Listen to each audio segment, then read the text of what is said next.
Hello everyone, कैसे हैं आप सब। आई होप आप सब बहुत अच्छे होंगे। आपकी सीटेट की तैयारियां भी बहुत अच्छी चल रही होगी। मैं निर्मला साहू स्वागत करती हूं आप सभी का अपने यूट्यूब चैनल नीरूज लर्निंग हब पे, जहां पे हम आपको सीटेट की क्वालिटी कंटेंट की तैयारी करवाते हैं। सिर्फ सीटेट ही नहीं बल्कि अन्य स्टेट लेवल टेट जैसे कि CG TET, MP TET, UP TET, Bihar TET, REET है ना, राजस्थान टेट, ये सारे जो स्टेट लेवल टेट एग्ज़ाम हैं उसमें भी ये कंटेंट बहुत ही ज़्यादा आपको हेल्पफुल होते हैं। उसके अलावा टीचिंग एग्ज़ाम जैसे कि केवीएस, DSSS और एनवीएस एग्ज़ाम जैसे भी एग्ज़ाम में ये जो वीडियोज़ हैं आपको हेल्पफुल होंगे। आप सभी जानते हैं कि हम सीटेट की तैयारी कर रहे हैं, तो उसमें हम चाइल्ड डेवलपमेंट पेडागोजी यानी कि बाल शिक्षा मनोविज्ञान का जो प्रीवियस ईयर क्वेश्चन है उसे सॉल्व कर रहे हैं। प्रीवियस ईयर क्वेश्चन बहुत ही ज़्यादा इंपॉर्टेंट हो जाता है, क्योंकि पैटर्न को घुमा फिरा के टॉपिक वही है जो सिलेबस में दिया है लिमिटेड, उसी टॉपिक से पैटर्न क्वेश्चन के फॉर्म को बदलना, क्वेश्चन के पैटर्न को बदलना है और इधर उधर करके बस दिया जाता है। तो हमें प्रीवियस ईयर के क्वेश्चन को सॉल्व करना बहुत ही ज़्यादा इम्पॉर्टेंट हो जाता है, क्योंकि टॉपिक वही है, क्वेश्चन को बदल बदल के पूछा जाता है। किसी में नहीं लगा रहा है, किसी में लगा रहा है, कोई स्टेटमेंट फॉर्म में, कोई fill in the blank form में है। इसीलिए हम प्रीवियस ईयर क्वेश्चन करते जा रहे हैं। और सिर्फ मैं इसे आपको क्वेश्चन पढ़ के उसके आंसर को बताऊं, ऐसा नहीं है। इसमें मैं आपको विथ डिटेल एक्सप्लेनेशन दे रही हूँ, ताकि आपको जो नए एस्पायरेंट हैं, जो सीटेट पहली बार देने जा रहे हैं, अटेम्प्ट करने जा रहे हैं, उन्हें समझ में आए कि पैटर्न क्या है क्वेश्चन का, किस फॉर्म में पूछा जाता है, किस एरिया पे ज़्यादा फोकस करना है, क्या ऐसे टॉपिक हैं जो बहुत ही ज़्यादा इंपॉर्टेंट हो जाते हैं और किस तरह का पैटर्न है क्वेश्चन का। ये सब कुछ में आपकी डीप अंडरस्टैंडिंग बनेगी। और जो टॉपिक है उसमें भी डिस्कशन डीप में किया जाता है यहाँ पर, ताकि आप बहुत अच्छे से क्वेश्चन को सॉल्व कर सकें एग्ज़ाम में। अपनी जो स्कोर करने की जो आपकी एबिलिटी है वो बढ़ सके, बूस्ट कर सके अपनी तैयारी को। तो आगे बढ़ने से पहले मेरे बारे में, मेरा नाम है निर्मला साहू, आपकी एजुकेटर, आपकी मेंटोर। मैंने बीएड में टॉप किया था। सीटेट पेपर 1 पेपर 2 मैंने सेल्फ स्टडी से क्वालिफाई किया हुआ था, और as a PGT English teacher मुझे कई सालों का टीचिंग में एक्सपीरियंस है। तो आइए बिना समय गंवाए हम अपने टॉपिक को शुरू करते हैं, है ना, बाल शिक्षा मनोविज्ञान, या जिसे हम शिक्षा शास्त्र भी कहते हैं। देखिए फर्स्ट क्वेश्चन क्या कह रहा है। आज हम दूसरा पेपर लिए हैं, क्योंकि पहला जो था उसके 30 क्वेश्चन कंप्लीट हो चुके थे इससे पहले वाली वीडियो में। तो आज हम दूसरा पेपर उठाए हैं जुलाई का। देखते हैं क्या बोला है। Which one of the following statement is true about the role of heredity and environment? अनुवांशिकता और पर्यावरण की भूमिका के बारे में निम्नलिखित में से कौन सा कथन सत्य है। ये चार ऑप्शन दिए हैं, इनमें से कोई एक जो हेरिडिटी और एनवायरनमेंट के बारे में बात है वो सच है। अब इसमें से आपको देखना है कि कौन सा सही है। उसके लिए आप पहले क्वेश्चन को समझिए क्या बोला है, जिसमें आप नॉट या फिर नॉट नहीं है उसका बहुत अच्छे से ध्यान देंगे, और चारों ऑप्शन को बहुत अच्छे से पढ़ेंगे। ऐसा नहीं कि आपको क्वेश्चन समझ आ गया है, आंसर सामने दिख गया है तो उसको टिक कर दिए, नहीं, आपको इत्मीनान से चारों ऑप्शन को अच्छे से पढ़ना है, क्योंकि क्वेश्चन आप समझ गए तो आपका 90% वहीं पे आंसर सॉल्व हो जाता है। ठीक है, तो ध्यान से हम पहले देखेंगे ऑप्शन को। Certain aspect of development are influence more by heredity and other more by environment. विकास के कुछ पहलू अनुवांशिकता और कुछ अन्य पर्यावरण से अधिक प्रभावित होते हैं। बात सही है ना। कुछ पहलू जो आपका है वो हेरिडिटी से होता है, कुछ पहलू जो है एनवायरनमेंट से अफेक्ट होता है, प्रभावित होता है, ये सही है। फिर भी हम बाकी ऑप्शन को देखते हैं। A child's ability to learn and perform is completely decided by the genes. सीखने और प्रदर्शन करने की एक बच्चे की क्षमता जीनों द्वारा पूरी तरह से निर्धारित होती है। पूरी तरह से जीनों से कहाँ निर्धारित होती है। अगर जीन पे ही सब कुछ निर्धारण होता तो अच्छा, जैसे बच्चा बड़ा होते जाता है तो अच्छा पोषण, अच्छा खाना, अच्छा एजुकेशन, अच्छी शिक्षा, आसपास का एनवायरनमेंट को अच्छा रखना, ये सब कुछ इतनी मेहनत क्यों की जाती। एक बच्चे को बड़ा करने में, नर्चर करने में कितनी मेहनत लगती है, कितनी बातों का ध्यान देना पड़ता है। सिर्फ पेरेंट नहीं, आसपास के लोग, ये सब कुछ को बहुत अच्छा करना पड़ता है। एनवायरनमेंट उसे अच्छा देना पड़ता है, डाइट न्यूट्रिशन के अलावा। तो सिर्फ जीन अगर सही होती तो ये सब मेहनत करने की ज़रूरत नहीं होती। तो ये गलत है। Good care and nutrition diet can fight of any disorder a child is born with. अच्छी देखभाल और पौष्टिक आहार बच्चे के किसी भी जन्मजात विकार को दूर कर सकता है। ये बात एकदम गलत है। देखिए, जन्मजात विकार कुछ भी हो सकता है, फिजिकली भी, मेंटली भी। अगर फिजिकल है, देखिए बच्चा अगर देख नहीं पाता है या चल नहीं पाता है, उसको गुड केयर या न्यूट्रिशन वगैरह तो है वो हेल्प करेगा, लेकिन उससे पूरी तरह से वो डिसऑर्डर चला जाए वो गलत है। उसे कोई मेंटल डिसऑर्डर है या मान लीजिए स्पेशल चाइल्ड है, गिफ्टेड चाइल्ड है बच्चा, है ना, तो वो गुड केयर और न्यूट्रिशन की तो उसे आवश्यकता है, ये ज़रूरी है उसके लिए, लेकिन ऐसा नहीं है कि उससे पूरी तरह से वो ठीक हो जाएगा, तो ये गलत है। Environment play a significant role only in the child language development, मतलब एनवायरनमेंट जो है, पर्यावरण, केवल बच्चे के भाषा विकास में महत्वपूर्ण भूमिका निभाता है, जबकि एनवायरनमेंट सिर्फ क्या बोल रहा है कि सिर्फ ओनली तो एक नेगेटिव वर्ड हो गया है ना, ओनली बोल रहा है बच्चे की भाषा विकास के लिए, तो भाषा विकास के अलावा कितना कुछ हो सकता है, उसके संज्ञान का विकास होता है, जो कि हमारे जीन पियाजे जी कहते हैं, जो कि हमारे लेव वाइगोत्स्की जी कहते हैं कि बच्चे एनवायरनमेंट मतलब एनवायरनमेंट से इंटरेक्ट करके सीखते हैं, उनके संज्ञान का विकास होता है, बौद्धिक जो है, बौद्धिक क्षमता जो है, उनकी इंटेलेक्चुअल कैपेसिटी वो सब कुछ बढ़ती है ना। तो यहाँ पे सिर्फ चाइल्ड का जो लैंग्वेज है, भाषा बोला गया है, तो नहीं, भाषा नहीं, उसके संज्ञान का विकास होता है, ओवरऑल उसकी पर्सनैलिटी डेवलप होती है, कैसा उसका चरित्र कैरेक्टर बनता है, वो अपने आप में एक कैसा पर्सनैलिटी बनता है, ये सब कुछ एनवायरनमेंट और जीन जो हेरिडिटी है वो डिसाइड करती है, ठीक है। तो ये भी गलत हो गया यहाँ पर, तो हमारा फर्स्ट आंसर सही हो जाएगा कि विकास के कुछ पहलू आनुवांशिकता और कुछ अन्य पर्यावरण से अधिक प्रभावित होता है। Certain aspect of development are influenced by more by heredity and other by environment, ये बात बहुत सही है, ठीक है, फर्स्ट नंबर सही हो जाएगा। नेक्स्ट क्वेश्चन देखते हैं, which one of the following statement can not be attributed to पियाजे थ्योरी। पियाजे जी की जो थ्योरी है, इनमें से 4 पॉइंट में से ये 4 जो स्टेटमेंट कौन सा नहीं एट्रीब्यूट करता है ना, मतलब निम्नलिखित में से कौन सा कथन पियाजे के सिद्धांत के अनुसार कहा नहीं जाता, मतलब पियाजे जी का जो सिद्धांत है उसमें ये शामिल नहीं है, ये बात को वो क्या नहीं करता, प्रूव नहीं करता। तो देखिए पियाजे जी क्या क्या कहते हैं, development occur in qualitative stage, सही बात है, विकास गुणात्मक चरणों में होता है, ये बोलते हैं वो, ठीक है, पियाजे जी कहते हैं ऐसे कि डेवलपमेंट क्या होता है, क्वालिटेटिव स्टेज में, गुणात्मक चरणों में होता है, ठीक है, ये बात वो कहते हैं, तो ये सही है। यहाँ पे बोला है कैन नॉट, तो ये आंसर नहीं होगा, ठीक है, ये सही है, मतलब ऐसा वो कहते हैं, पियाजे जी की थ्योरी में ये है, लेकिन आंसर हमारा नहीं होगा क्योंकि कैन नॉट बोला है। नेक्स्ट देखते हैं, children construct and use knowledge about their world, हाँ ये भी सही है, बच्चे अपनी दुनिया के बारे में ज्ञान का निर्माण और उपयोग करते हैं, ये भी बात सही है, तो यहाँ पे ये भी गलत हो जाएगा। Learning take place through constant practice, निरंतर अभ्यास से अधिगम होता है, तो ये गलत है, ठीक है, ऐसा नहीं कहते हैं, सिर्फ कांस्टेंट प्रैक्टिस से नहीं होता, बच्चे को आप खुला छोड़ दीजिए, एक्सप्लोर करने दीजिए, डिस्कशन के माध्यम से, इंक्वायरी के माध्यम से, एक्सप्लोरेशन के माध्यम से वो कितना कुछ सीखता है, सिर्फ प्रैक्टिस पे वो नहीं डिपेंड होता है, तो ये हमारा आंसर सही है, ठीक है, क्योंकि ये बात पियाजे जी नहीं कहते हैं। Children act on their environment, yes, देखिए अभी मैं वो बात बोल रही थी कि उसको खुले एनवायरनमेंट छोड़ दीजिए, एक्सप्लोरेशन है ना, एक्सप्लोर करेगा, इंक्वायरी मेथड, ये सब जो मतलब पूरी तरह से उसे खुला छोड़ दीजिए, वो एनवायरनमेंट में इंटरेक्ट करेगा, चीज़ों को डिस्कवर करके, सोच के, उस पर ब्रेनस्टॉर्म करके वो सीखेगा, ठीक है, तो ये बात भी सही है, तो ये नहीं होगा। बात ये है कि लर्निंग जो है सिर्फ कांस्टेंट प्रैक्टिस यानी कि निरंतर अभ्यास से अधिगम होता है बोल रहे हैं, ये बात उन्होंने कभी नहीं कही है, तो ये गलत है।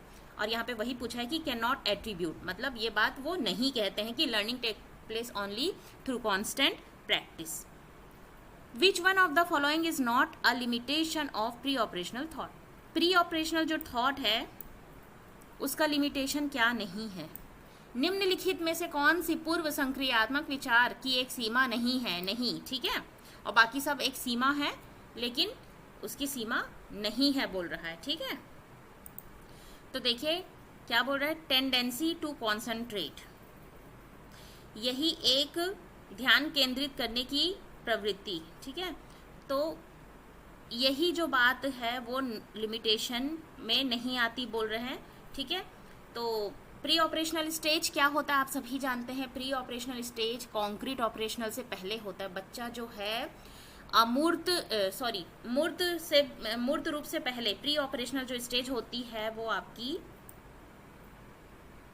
2 से 7 की होती है, ठीक है। इस एज में बच्चा क्या क्या कर सकता है, क्या क्या करता है, टेंडेंसी टू कॉन्सेंट्रेट, उसकी जो कॉन्सेंट्रेशन की टेंडेंसी है वो नहीं होती है यहाँ पर, ठीक है, तो ये यहाँ पे नहीं आएगा। 2 से 7 वर्ष में क्या करता है बच्चा, development of the symbolic thought, हाँ ये आ जाता है। ईगोसेंट्रिज्म होता है, मतलब अहम केंद्रित रहता है, मतलब वो सोचता है, वो जो सोच रहा है, वो जो करना चाहता है या जो वो कर रहा है, लोग बिल्कुल वैसा ही सोचते हैं। दूसरे के बारे में, दूसरे के थॉट, दूसरे के परसेप्शन को, दूसरे के विचार को वो नहीं सोच पाता है, आत्मसात नहीं कर पाता है। वो सिर्फ अपने बारे में सोचता वो जो कर रहा है, वो जो बोल रहा है वही सही है, वही सब करते हैं, और जो उसे अच्छा लगता है वो सबको अच्छा लगता है। जैसे छोटा बच्चा है, ठीक है, शक्तिमान देख रहा है, शक्तिमान उसे बहुत पसंद है, तो उसको लगता है पूरी दुनिया को पसंद होनी चाहिए। कोई बुराई कर दिया 2 से 7 साल के बच्चे को शक्तिमान के बारे में, तो वो एकदम नाराज़ हो जाएगा, गुस्सा हो जाएगा। तो यहाँ पे ये ईगोसेंट्रिज्म की बात आ गई उसके अंदर। वो सोच रहा है कि उसे पसंद है, उसे अच्छा लगता है, तो सभी को अच्छा लगता होगा, कोई उसके बारे में बुराई नहीं करना चाहिए। तो ये उसमें बात होती है। इरिवर्सिबिलिटी, मतलब कि रिवर्स नहीं कर पाता है, मतलब अगर आप 10 रुपये का नोट देंगे और 10 कॉइन देंगे, ठीक है, 1-1 रुपए का 10 कॉइन देंगे, तो वो सोचेगा कि 10 जो कॉइन है वो क्या है, वो ज़्यादा है, ठीक है, 10 रुपए का नोट ज़्यादा नहीं है। या फिर उसको बता देंगे आप कि पानी से बर्फ बनता है, वो समझ जाएगा। लेकिन अगर आप बोलेंगे बर्फ फिर से पानी बन जाएगा, इस बात को वो इरिवर्सिबल नहीं कर पाएगा। तो ये सारे गुण होते हैं। और यहाँ पे बोला है क्या लिमिटेशन नहीं है, तो टेंडेंसी टू कॉन्सेंट्रेट, मतलब वो अभी कॉन्सेंट्रेट नहीं कर सकता, ठीक है। मूर्त चीज़ों को समझना, और सीरिएशन जैसे कि होती है ना, सीरिएशन, और क्या बोलते हैं, किसी चीज़ के बारे में सोचना लॉजिकली, मूर्त चीज़ों के बारे में लॉजिकली सोच पाना, जैसे कि अगर बर्फ़ से पानी बना है तो पानी, बर्फ़ वापस पानी भी बन सकता है। या अगर 10 रुपए का एक नोट है, या 10 के कॉइन सिक्के हैं, 10 सिक्के हैं, 10 रुपए के 1-1 रुपए के 10 सिक्के हैं, तो ये दोनों ही बराबर होते हैं, इस बात को भी वो नहीं समझ पाता है। तो उसकी जो टेंडेंसी टू कॉन्सेंट्रेट है, यहाँ पर लिमिटेशन होती है। हमारा फर्स्ट आंसर सही हो जाएगा, ठीक है। चलिए नेक्स्ट हम देखते हैं, क्योंकि देखिए इसमें बोल रहा pre operational limitation, pre operational thought का लिमिटेशन नहीं है, है ना, नहीं है मतलब ये है, और बाकी सब तो ये सब है उसके, ठीक है। नेक्स्ट क्वेश्चन देखते हैं, play has significant role in development of young children for the following reason except. रिक्त स्थान के अलावा निम्नलिखित कारणों से खेल युवा बच्चों के विकास में महत्वपूर्ण भूमिका निभाती है, एक्सेप्ट किसके अलावा, they gain mastery over their body, वे अपने शरीर पर निपुणता प्राप्त करते हैं, इट स्टिमुलेट देयर सेंसेस, यह उनकी इंद्रियों को उत्तेजित करता है, it is just a pleasant way to spend time, यह समय बिताने का सुखद तरीका है, they acquire new skill and learn when to use them, वे नए कौशल हासिल करते हैं और सीखते हैं कि उन्हें कब उपयोग किया जाए। तो देखिए बोल रहा है कि खेल का बहुत ही महत्वपूर्ण क्या है, सिग्निफिकेंट है, बहुत ही ज़्यादा महत्व है विकास के दौरान एक बच्चों में। किसके अलावा, मतलब 3 सही दिया है, 1 गलत दिया है। तो दे gain mastery over their body, हाँ अपने शरीर पे उन्हें निपुणता प्राप्त होती है, ये बात सही है। खेल के उनकी मांसपेशियाँ स्ट्रांग होती है, कंट्रोल, बैलेंस, ये सब कुछ आता है उनके अंदर, तो ये सही है, ठीक है, सही है, मतलब ये ऑप्शन नहीं होगा, एक्सेप्ट बोल रहा है मतलब नहीं है, तो ये बात तो होती है। इट स्टिमुलेट देयर सेंसेस, उनकी जो इंद्रियां हैं उसको उत्तेजित करती, हाँ खेलने से बोलते हैं ना, एक्सरसाइज या खेलना या किसी तरह का लाइट एक्सरसाइज करना या खेल कूद करना, बच्चों के जो सेंसेस हैं उसको, या हम भी वॉक करते हैं या किसी भी तरह का योगा मेडिटेशन करते हैं, तो हमारी जो इंद्रियां हैं स्टिमुलेट होती हैं, जो कि अच्छा होता है। तो ये भी क्या हो जाएगा, गलत हो जाएगा, क्योंकि ये बात होती है और इसमें एक्सेप्ट बोला है। 3 ऐसी बात है जो प्ले जो है सिग्निफिकेंट रोल प्ले करती है, लेकिन एक चीज़ नहीं करती, तो ये और ये, क्योंकि खेलने से ये फ़ायदे होते हैं, इसीलिए ये सही है। तो हमारा ऑप्शन में ये आंसर में नहीं होगा। नेक्स्ट हम देखते हैं, it is just a pleasant way to spend time, यह समय बिताने का एक सुखद तरीका। सिर्फ समय बिताने के लिए नहीं खेलते, आप अंदर से अच्छा फील करते हैं, सर्टेन केमिकल्स जो है वो क्या होता है, रिलीज होता है, और आपके बॉडी ग्रोथ, फिजिकल ग्रोथ के लिए बहुत अच्छा होता है, आपके संज्ञान का भी विकास बहुत अच्छे से होता है इसके साथ साथ, ठीक है। तो ये जो ऑप्शन है मतलब कि सिर्फ यही उसका काम नहीं है, इसीलिए ये ऑप्शन सही होगा जो ये पूछा है, एक्सेप्ट।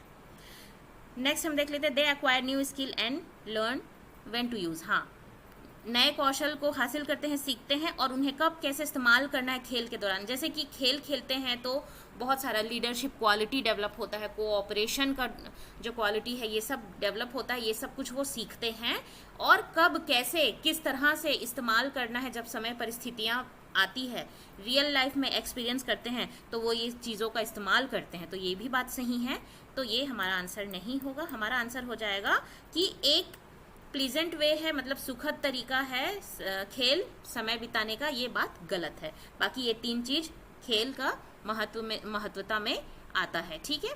तो ये हमारा आंसर हो जाएगा थर्ड नंबर। यह समय बिताने का एक सुखद तरीका है। सिर्फ समय बिताने का सुखद तरीका नहीं होता है, इससे मास्टरी, बॉडी पे मास्टरी होती है, हमारे सेंसेस स्टिमुलेट होते हैं, और जो स्किल जो सीखते हैं बच्चे वो रियल लाइफ सिचुएशन में कैसे इस्तेमाल करेंगे, कहाँ इस्तेमाल करेंगे, ये सब कुछ डिसाइड होता है। आइए 5th क्वेश्चन देख लेते हैं। Which one of the following question invite children to think critically. निम्नलिखित में से कौन सा प्रश्न बच्चों को गंभीर रूप से सोचने के लिए आमंत्रित करता है, ठीक है। क्रिटिकल थिंक मतलब कि बहुत गंभीरता से सोचना, विचार विमर्श करना, मतलब ब्रेनस्टॉर्मिंग होगी, बहुत ज़्यादा लॉजिकली थॉट आएगा, सोचेंगे। ये कौन से वाले कथन में होते हैं?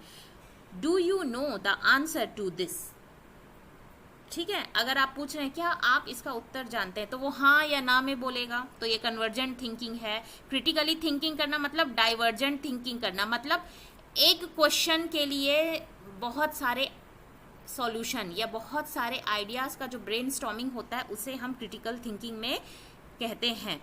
तो आप पूछ रहे हैं क्या आप इसका उत्तर जानते हैं, तो वो हाँ या ना में जवाब देगा, मतलब ये कन्वर्जेंट थिंकिंग हो गया, ये गलत है। What is the right answer, अब इसमें से क्या सही जवाब है, तो वो एक जवाब बता देगा, तो ये भी कन्वर्जेंट थिंकिंग है। Can you think of a similar situation, हाँ ये बात कुछ सही है। सिमिलर सिचुएशन के बारे में अगर आप सोचोगे तो क्या जवाब दोगे? Can you think of a similar situation बोल रहा है, तो मतलब क्या आप स्थिति के बारे में सोच सकते हो, और ऐसा बोलेंगे तो वो क्या बोलेगा, हाँ या ना। तो ये भी यहाँ पे कन्वर्जेंट थिंकिंग हो गई, क्योंकि आप पूछ रहे हो क्या आप इस स्थिति के बारे में सेम तरह से सोच सकते हो, तो वो हाँ या ना जवाब देगा, अपने विचारों को व्यक्त नहीं कर पाएगा, तो ये भी एक फिर से कन्वर्जेंट थिंकिंग आ गया, ठीक है। तो ये तीनों गलत हो जाएंगे। और जबकि हमें कहा है कि क्रिटिकल थिंकिंग जो होता है वो डाइवर्जेंट थिंकिंग होता है, और डाइवर्जेंट थिंकिंग का मतलब होता है एक कोई प्रॉब्लम के as many as possible solution आप निकालते हैं, मतलब बच्चे निकालते हैं, सोचते हैं, ब्रेनस्टॉर्मिंग करते हैं, बहुत सारे उनके अंदर विचारों का तूफान आ जाता है, बहुत सारे आइडियाज आ जाते हैं, एक ही प्रॉब्लम के कई तरह के सॉल्यूशन निकालते हैं कई अप्रोच से, उसे हम कहते हैं डाइवर्जेंट थिंकिंग या क्रिटिकल थिंकिंग। तो what are the different way in which we can solve this, हाँ ये क्वेश्चन सटीक है। अगर पूछते हैं विभिन्न तरीकों से हम इसे कैसे हल कर सकते हैं, मतलब कोई एक क्वेश्चन दे के आप बोल रहे हैं विभिन्न तरीके से हम कैसे सॉल्व कर सकते हैं।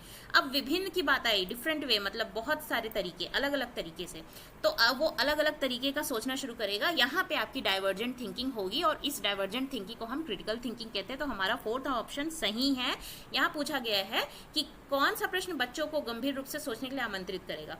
ये जो क्वेश्चन है कि what are the different ways in which you can solve this question बोलेंगे, तो वो अलग अलग तरीके से सोचना शुरू करेगा। अगर आप पहले वाले में बोलेंगे तो हाँ या ना बोलेगा, इसमें राइट और रॉन्ग में राइट बोलेगा या तो रॉन्ग बोलेगा, ये भी कन्वर्जेंट थिंकिंग है। अगर आप बोल रहे हैं कि इस सिमिलर मतलब क्या तुम इसको सिमिलर सिचुएशन से सोच सकते हो, तो वो हाँ या ना जवाब देगा, तो ये तीनों कन्वर्जेंट थिंकिंग में आ जाएगा। सिर्फ डाइवर्जेंट थिंकिंग को ये रिप्रेजेंट कर रहा है। क्रिटिकली बच्चे यहाँ पर सोच सकते हैं, एक प्रॉब्लम के बारे में कई सॉल्यूशन वो निकालने की कोशिश करेंगे, ठीक है। तो हमारा आंसर 4th हो जाएगा। आइए आज का लास्ट क्वेश्चन देख लेते हैं। Which one of the following option best describe progressive education, निम्नलिखित में से कौन सा विकल्प प्रगतिशील शिक्षा का सबसे अच्छा वर्णन करता है, ठीक है। प्रगतिशील शिक्षा मतलब कि प्रोग्रेसिव एजुकेशन कौन सा जो स्टेटमेंट है बेस्ट डिस्क्राइब करता है। Learning by doing, project method, cooperative learning, ये तो बेस्ट लग रहा है। करके सीखना, खुद से करके सीखना, ये तो बहुत अच्छा है। हमेशा कंस्ट्रक्टिविस्ट जो थ्योरिस्ट हैं वो लोग यही बात कहते हैं। परियोजना, ठीक है, प्रोजेक्ट मेथड, सहयोग से सीखना, कोऑपरेटिव लर्निंग, ये सब बहुत अच्छा कंड्यूसिव है। लेकिन और भी ऑप्शन देख लेते हैं हम। ये आंसर तो बहुत ही सही है, क्योंकि खुद से करके सीखना, प्रोजेक्ट वगैरह, असाइनमेंट वगैरह के थ्रू, कोऑपरेटिव लर्निंग मतलब साथ में मिल के सीखना, ये बेस्ट होता है हमेशा। Thematic unit, regular unit, test ranking. देखिए रैंकिंग, टेस्ट, ठीक है, या फिर थीमेटिक इकाइयाँ दे दिया आपको, थीम दे दिया, एक मतलब क्या कहने का मतलब है कि टीचर, यहाँ पे टीचर एक्टिव है, टीचर ही डिसाइड कर रहा है सब कुछ, चाइल्ड सेंटर नहीं है, ठीक है। तो थीमेटिक यूनिट, रेगुलर जो यूनिट टेस्ट है या रैंकिंग है, ये नेगेटिव में आ जाता है, ये गलत हो जाएगा। Personalised learning, ability grouping, labelling student. देखिए स्टूडेंट को लेबल करना, उनकी क्षमता जो है उसको क्षमता की समूह बनाना, मतलब बच्चे कितने एबल वाले हैं उसका ग्रुप बना के, समूह बना के उन्हें कराना। या व्यक्तिगत अधिगम, मतलब पर्सनलाइज लर्निंग, टीचर को जो अच्छा लग रहा है उस बच्चे को, उन बच्चों का ग्रुप बना लिया, उसको पढ़ा रहा है। या जो बच्चे अच्छा कर सकते हैं, क्षमता वाले हैं, उसका ग्रुप बना के कर रहा है, या फिर स्टूडेंट को लेबल कर रहा है। तो ये सब कुछ नेगेटिव में दर्शाता है, ये आपका आंसर नहीं होगा, ठीक है। Project method, ability grouping, ranking. Project method बहुत अच्छा है यहाँ पर, परियोजना विधि, लेकिन एबिलिटी ग्रुपिंग मतलब कि क्षमता का समूह बना के मतलब ग्रुपिंग करके पढ़ाना, और रैंकिंग करना, रैंकिंग जहाँ पे आ गया, एबिलिटी ग्रुपिंग आ गया, मतलब बच्चे को ग्रुप में कर रहे हैं, एबिलिटी क्षमता के हिसाब से लेबलिंग कर रहे हैं, रैंकिंग कर रहे हैं, वहाँ पे ये गलत हो जाता है, ठीक है। हमारा सटीक और बेस्ट ऑप्शन है learning by doing, project method, cooperative learning, मतलब साथ में, एक साथ मिलजुट के सीखना है ना, सहयोग से सीखना। मतलब कोई बच्चा किसी चीज़ में अच्छी उसकी नॉलेज है तो वो दूसरे को सिखा रहा है, दूसरे को किसी और चीज़ में अच्छा उसकी पकड़ है तो वो किसी और को और सिखा रहा है। मतलब इस तरह से एक दूसरे का सहयोग करते हुए सीख रहे हैं। प्रोजेक्ट या असाइनमेंट मिल रहा है, उसमें भी इसी तरह का कुछ एनवायरनमेंट बन जाता है। लर्निंग बाय डूइंग मतलब अपने एक्सपीरियंस को मतलब एक्सपीरियंस के हिसाब से कर रहे हैं, ढूंढ के खुद से अन्वेषण कर रहे हैं, इंक्वायरी कर रहे हैं और उसके हिसाब से कर रहे हैं, खुद से कर रहे हैं, उसी को हम लर्निंग बाय डूइंग करते हैं। ये बेस्ट होता है, ठीक है। तो इस तरह से 6 क्वेश्चन आज करेंगे हम, और बाकी के जो है क्वेश्चन धीरे धीरे हम हर वीडियो में करते जाएंगे, और हर क्वेश्चन को हम डीपली समझते हुए करेंगे। क्योंकि देखिए अगर मैं सिर्फ क्वेश्चन पढ़ के आंसर बताते जाऊं, सिर्फ उस पर फोकस करूं, तो एक दिन में हम 10 से 15 क्वेश्चन सॉल्व कर सकते हैं। लेकिन as a new learner, new aspirant जो सीटेट फर्स्ट टाइम अटेम्प्ट करेंगे, उनके लिए बिल्कुल नया होगा, उन्हें बहुत कुछ समझना होगा और सीखना होगा। इसीलिए सभी बच्चों को ध्यान में रखते हुए हम हर एक टॉपिक, हर एक क्वेश्चन के जो टॉपिक हैं उस एरिया को हम डीपली एक्सप्लेन करते हुए आपको बताते जाएंगे। तो अगर मेरी ये कोशिश अच्छी लगी हो, आपको ये वीडियो हेल्पफुल लगी हो, आपको लगा हो कि हाँ इससे आपको कुछ अच्छा गेन हुआ है, तो please share, like, subscribe my YouTube channel, ठीक है। और आप कमेंट भी कर सकते हैं फीडबैक देने के लिए, आपको क्लास कैसे अच्छी लगी, या फिर कुछ आपको डाउट हो या कोई चीज़ समझ में ना आई हो तो भी कमेंट कर सकते हैं, या सीटेट से रिलेटेड, सब्जेक्ट से रिलेटेड कुछ भी आपको किसी तरह का डाउट हो, आप ज़रूर कमेंट करके मुझे पूछ सकते हैं। और तब तक के लिए पढ़ते रहिए, आगे बढ़ते रहिए, keep learning, keep growing. Thanks for watching, thank you.